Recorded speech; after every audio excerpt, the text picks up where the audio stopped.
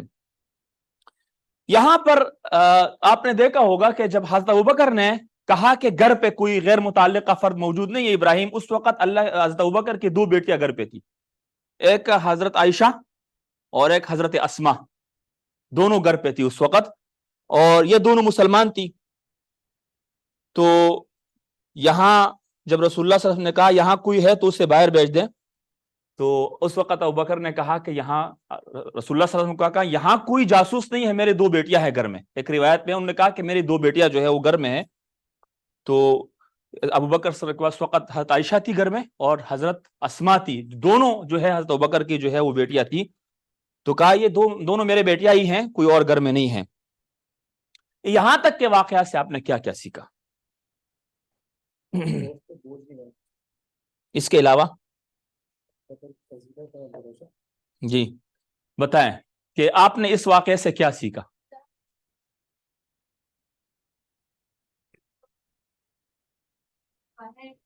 نکالتے تو یہ بڑا ایک چیز ہے کہ بہت دفعہ ہم کوئی بات اپنی کرنا چاہتے ہیں لیکن ہمیں لگتا ہے کہ سامنے والے کو بری لگ جائے گی، جی لیکن اگر اس کو ہم ہیلدی وے میں ایکسپریس کریں جی تو بات صحیح رہ سکتی ہے. آپ چلو بڑے ہیلدی وے میں ایک بات اپنی کمیونیکیٹ کی. ہاں، انہوں نے پھر کسی کی طرف اشارہ بھی نہیں کیا کہ فلاں فلاں کو کہہ دے کہ باہر جائے.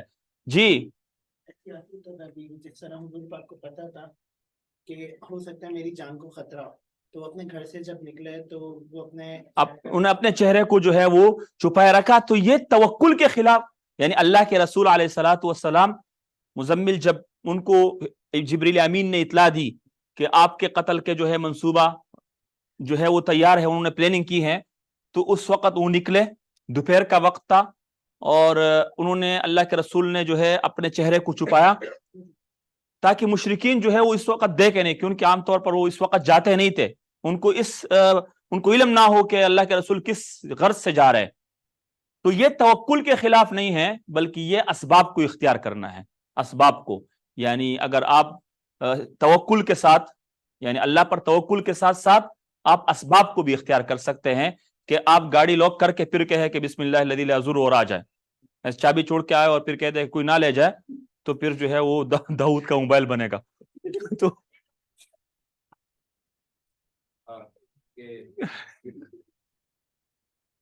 آپ کو واقعہ سے یہ بھی پتہ چلتا ہے کہ وہ جب پلان بنا رہے تھے اپنا، تو ان کی نظر میں تو سب کو سیٹ رہ رہا تھا. ایک پلان ان کا تھا اور ایک پلان اللہ تعالیٰ کا. جی آپ میں جی جب ہمارا کیا کہتے ہیں، جب ہم حق پہ ہونا پھر ہمیں ڈرنا نہیں چاہیے، کیا کہتے ہیں کہ سامنے والا کیا ہے، ہمارا توکل یہ ہونا چاہیے کہ وہ جو بھی پلان بنائے اللہ رب العالمین ہمارے ساتھ ہے. جی یہاں سے کوئی اور بتائے نا، ایک ایک کر کے بتائے. جی سب بتائے، یہ اب آپ پر لازم ہو گیا. جی ہاں یہ جو ہے وہ مفتی کا شو. ہاں یہاں میں نے بھی لکھا ہے کہ جو ہے وہ ایک خوبی یہ ہے کہ آپ کسی پر بوجھ نہ ہو، آپ کسی پر بوجھ نہ ہو، مطلب وہ پہلے سے اتنی بڑی قربانی دے رہے ہیں، تو اگر استطاعت ہے تو جو ہے وہ مفتی کا شوق نہیں ہونا چاہیے، دینا چاہیے. جی اور جی آپ مزید بتائیں. جی بتائیں نا، بتائیں. جی بہت چھوٹی، جی اسما عائشہ سے چھوٹی تھی. نہیں اس وقت وہ بہت چھوٹی، مطلب نہیں زیادہ چھوٹی.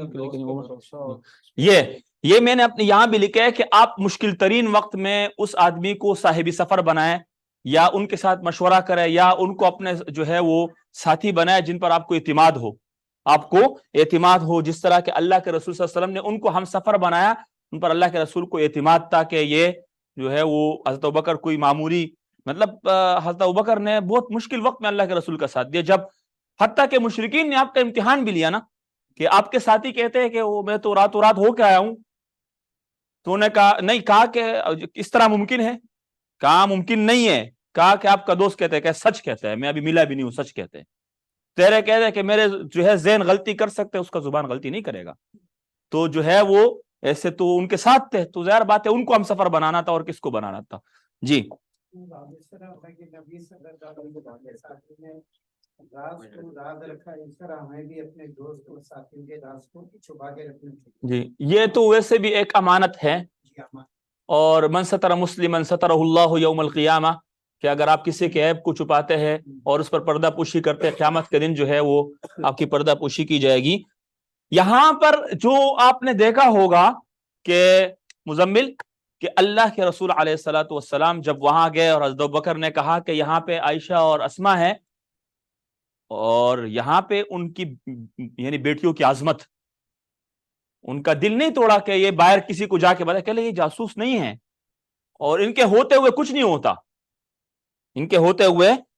نہیں ہوتا، یہ کوئی جاسوسی نہیں کر رہی. یہاں آپ نے دیکھا کہ اللہ کے حضرت ابوبکر کو یعنی اپنے بیٹیوں پر اعتماد ہے, اور یہاں پر جو ہے وہ ان کی عظمت کا پتہ چل جائے, ان کی اہمیت کا پتہ چل جاتا ہے کہ ان کو دل نہیں توڑا کہ جی آپ باہر جائیں, ہم ایک اہم بات کریں کہ یہ جاسوس نہیں ہے, ہماری بات باہر نہیں شیئر کریں گے, آپ بے فکر ہو کر بات کریں, آپ بے فکر ہو کر بات کریں. کیونکہ ابھی آگے آ رہا ہے کہ حضرت اسماء نے جتنا سپورٹ کیا اس میں کہ کس طرح جو ہے ان کا باقاعدہ نام پڑ گیا ذات النطاقین, یعنی انہوں نے جب اللہ کے رسول علیہ الصلوۃ والسلام حضرت ابوبکر جب جا رہے تھے تو باقاعدہ ان کے لیے سامان پھینک کیا اور کھانے پینے کا بندوبست کیا, اور یہ سب کچھ حضرت اسماء نے کیا حضرت ابوبکر کے لیے, اور رسول اللہ کی یہ خدمت سارے جو ہے حضرت اسماء نے کی. اور کیا ملتا ہے ہمیں اس میں؟ جی جی اس کے علاوہ توکل کے ساتھ ساتھ جو ہے خود بھی اپنا بندہ جو ہے. جی جی اور بتائیں کہ ان کے حوالہ سمجھ میں نہیں آیا مجھے. جو ابھی آپ نے آخری دفعہ بتایا بہت آرام سے آپ نے بولا. توکل یہ نہیں کہ بس کر لیا, اپنے خود بھی بندہ جو ہے ان پٹ دے. جی اور آپ بھی بتائیں نا. جی جی آپ بتائیں, آپ میں سے کوئی جو ہے نا اس واقعہ سے کیا سیکھتے ہیں کہ اللہ کے رسول کو جو ہے ہجرت کا حکم ہوا, وہ چلے گئے دوپہر کے وقت اور جو ہے وہ حضرت ابوبکر سے ملے. اخلاق سے لوگوں کا دل جیتا جاتا ہے. جی مشکلیں آئی ہیں نہیں کہ بس ہر چیز آسانی کے ساتھ نہیں ملی ہے, مشکلات پیش آئی ہے. یہ جب جب جب یہ بات جنہوں نے کی ہے, یہ شیطان والی بات کی طرف آپ جی دیکھا, آپ نے دیکھا کہ انہوں نے یہ کہا کہ اگر آپ اس کو جو ہے وہ کہیں اور یہاں سے بھیج دیں گے آپ اسے اور نکالیں گے تو ان کے لیے کوئی مشکل نہیں ہے, یہ ان کی زبان کی حلاوت ہے اور یہ بہت خوبصورت انداز سے بات کر دیتے ہیں, دلوں کو جیت لیں گے, اپنے لیے نئے لوگ پیدا کریں گے. تو مطلب یہ کہ آپ کا تو مقصد پورا نہیں ہوگا, پھر بھی دین کی نشر و اشاعت کا معاملہ جاری رہے گا, دین کے پھیلاؤ کا معاملہ جاری رہے گا. تو یہاں سے آپ اندازہ لگائے کہ اہمیت کس چیز کی, اہمیت تشدد کی نہیں ہے, اہمیت اخلاق کی ہے. اہمیت کس چیز کی ہے؟ یعنی شیطان جو ہے وہ اس قدر وہ خود بھی پریشان ہے کہ یہ اگر جائے گا تو یہ معمولی بات نہیں ہے, ان سب کو جو ہے وہ بتا رہے, اطلاع دے رہے ہیں. جی ابراہیم کچھ بتایا نا, آج تو تھکے ہوئے نہیں ہے نا, پھر جمعرات کے دن شیطان بڑے کام پر آمادہ کرتا ہے گناہ کرنے کو. یہ دیکھیں آج مزمل جو ہے انہوں نے پاور پلے لیا ہے, کہہ رہے کہ شیطان جو ہے بڑے بڑے غلط کام کرنے پہ آمادہ کرتے ہیں. وہاں پہ شیطان نے کہا کہ یہ ان سے کام نہیں ہوگا, بڑا کام کرے. یعنی اگر اور ایک بات اور بتاؤں کہ ان الشیاطین یوحون الی اولیائہم, شیطان اپنے دوستوں کو وہی بھی کرتا ہے, یعنی ان کو الہام کرتا ہے کہ یہ کرو یہ کرو, ان کی مدد کرتا رہتا ہے. شیطان جو ہے وہ اپنے جو شیطان کے پیچھے چلنے والے ہیں تو ان کی مدد کرتا ہے, بتاتے ہیں اس کو کہ یہ کام کرنے چاہیے آپ کو, یہ وسوسے ڈالتے ہیں, کام کرواتے ہیں ان سے, اور بڑے بڑے کام کراتے ہیں, بڑے بڑے کام کراتے ہیں. اور کبھی بڑے غلط کام کرنے کے لیے بہت سارے چھوٹے غلط کام بھی کرا دیتے ہیں. جی آگے.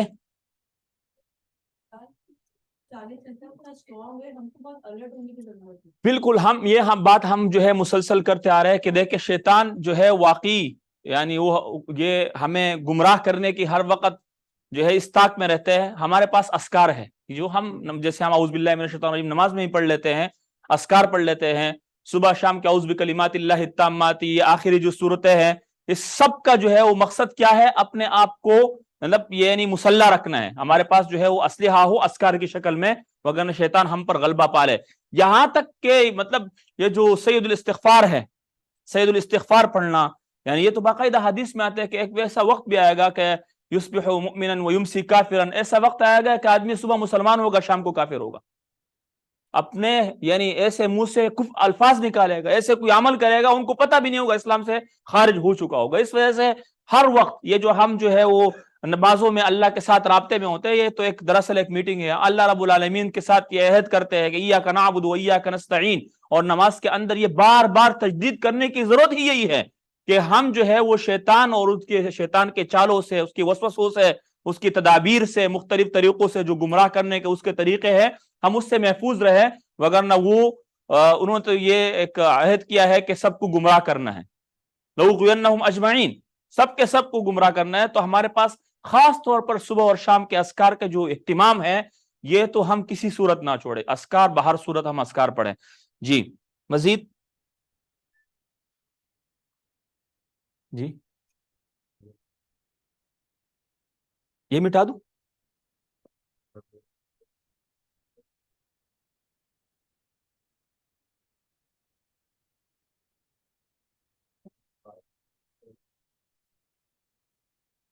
وقت کم ہے تو اب ہم یہ دیکھتے ہیں کہ اب اللہ کے رسول علیہ الصلوۃ والسلام نے جب ہجرت کا ارادہ کیا تو اب ان کا طریقہ کار کیا تھا. ان کا یعنی ان کی آپ جو ہے وہ رسول اللہ صلی اللہ علیہ وسلم ایک بہترین قائد بھی تھے اور بہترین مدبر یعنی امور کو تدبیر کرنے والے بھی تھے. تو جب یہ طے پایا کہ اب ہجرت کرنی ہے تو رات کے وقت جو ہے وہ مکہ مکرمہ سے جو مطلب غار ثور کی طرف نکلنا ہے. رات کے وقت کیوں؟ کہ یہ طے پایا کہ رسول اللہ صلی اللہ علیہ وسلم اور حضرت ابوبکر رات کے وقت یعنی مکہ کے جو جنوب میں غار ثور کی طرف نکلیں گے اور وہیں ٹھہریں گے. اس کا مقصد کیا تھا؟ نمبر ایک یہ ہے کہ رات کا وقت ہو تو لوگوں سے یعنی عام لوگوں کو پتہ نہ چلے. یہ ایک پلاننگ کا حصہ ہے, یہ مطلب ایک وسیلہ ہے کہ دن کی روشنی کی بجائے رات کے اندھیرے کا انتخاب کیا. آپ نے دیکھا ہوگا کہ بہت اہم اہم کام جو ہے وہ یہ جو میٹنگ وغیرہ کر رہے اسلام کے حوالے سے اور میثاق, اگر آپ بیعت عقبہ ثانیہ دیکھیں, یہ والا معاملہ دیکھیں تو رات کے وقت. اور دوسرا جو ہے وہ انہوں نے کیا کیا کہ مدینے کی بجائے یعنی جیسے یہ اب ایک آپ یوں سمجھے کہ ایک منصوبہ ہے. کیا ہے؟ منصوبہ ہے کہ وہ کیا کر رہے ہیں کہ وہ مکہ میں غار ثور میں دن کے وقت رات کے وقت جو ہے وہ جا رہے ہیں. اس کی ایک وجہ یہ بھی ہے عبدالسمی, ایک وجہ یہ بھی ہے کہ اگر ان کو یہ پتہ چل جاتا ہے کہ اللہ کے رسول تو چلے گئے تو وہ سب سے پہلے کہاں کا رخ کریں گے؟ کون سے راستے کا؟ مدینے کا. تو لہٰذا ان کو اس اندھیرے میں رکھنا تھا کہ ہم تو مدینے کی طرف جا ہی نہیں رہے. اگر وہ غار ثور میں جب تک اللہ کے رسول رہے انہوں نے باقاعدہ مدینے کے راستے پہ جو ہے نا لوگوں کو بتایا کہ آپ اس طرف جائیں اور دیکھ کے باقاعدہ انعام رکھا کہ اس طرح سے. مطلب یہ ہے کہ ان کا سب بڑا شک کس پہ جا رہا ہے, یعنی ان کا شک کس بات پہ جا رہا ہے؟ کون سے راستے پہ؟ مدینے. اور اللہ کے رسول جو ہے وہ مکہ کے جنوب میں وہ غار ثور میں ہے 3 دن تک. تو پہلے جو ہے انہوں نے یہ پلاننگ کی ہے کیونکہ مدینہ جو ہے مدینہ یہ مکہ کے جنوب میں ہے اور مدینہ جو ہے وہ جی شمال میں ہے. یہ شہر یہ جنوب اور شمال سمجھا دینا یار, ساؤتھ میں. ٹھیک ہے. اچھا, پھر آپ لوگوں نے یعنی حضرت ابوبکر اور انہوں نے یہ فیصلہ کیا کہ ہم 3 دن تک وہاں پہ سٹے کریں گے. تو 1 دن بھی تو کر سکتے تھے, 3 دن کیوں ضروری ہے؟ نہیں, تاکہ جو ہے وہ یہ لوگ جو کوششیں کر رہے ہیں نا کہ اللہ کے رسول تو مدینے کی طرف گئے ہوں گے, تو یہ جو ہے ان کو پتا, یہ بالکل ان کو یقین ہو جائے گا کہ اس طرف گئے ہی نہیں, لہٰذا یہ راستہ چھوڑ دو. 3 دن کے بعد تو پھر بھی اسی راستے سے آنا تو تھا, لیکن ان کے شک کو ختم کر دیا بالکل. 3 دن وہاں پہ گزارے اور مقصد یہی تھا. اچھا, اس کے بعد اللہ یہ تو دوسری تدبیر تھی. میں نے کہا اللہ کے رسول علیہ الصلوۃ والسلام نے توکل بھی کیا اور پلاننگ بھی کی. اور تیسرا کام یہ کیا کہ اللہ کے رسول علیہ الصلوۃ والسلام نے صحرائی جو راستے ہیں یعنی صحرائی جو راستے ہیں اس سے واقفیت رکھنے والے ایک جو ہے اپنے ساتھ ایک جو ہے وہ گائیڈ لیا اور ان کے ساتھ باقاعدہ جو ہے وہ معاملات طے کیے کہ آپ کو کیا ملے گا اور آپ ہمیں اس راستوں سے نکالیں گے, یعنی راستہ بتانے والا کہ کون سے راستے بہتر رہیں گے. اس کا نام تھا عبداللہ ابن ارقد. عبداللہ ارقد یہ مشرک تھا. عبدالسمی یہ جو مشرک تھا, اللہ کے رسول نے ان سے بات کی اور ان کو کہا کہ ہم مثلا حضرت ابوبکر نے اللہ کے رسول نے کہا ہم آپ کو اتنا پے کریں گے, آپ نے ہمیں مدینے کے راستے پہ آپ نے ہمیں جو ہے گائیڈ لائن دینی ہے کہ ہم کیسے نکلے اس راستے سے. ہم نے اور ان کے ساتھ جو ہے وہ 3 دن بعد ان کے ساتھ یہ ڈیلنگ کی کہ 3 دن بعد آپ آئیں گے, ہمیں غار ثور کے جو ہے وہیں سے آپ ہمیں لیں گے. اور حضرت ابوبکر نے اپنی دونوں اونٹیاں بھی اس کے حوالے کی. عبداللہ بن ارقد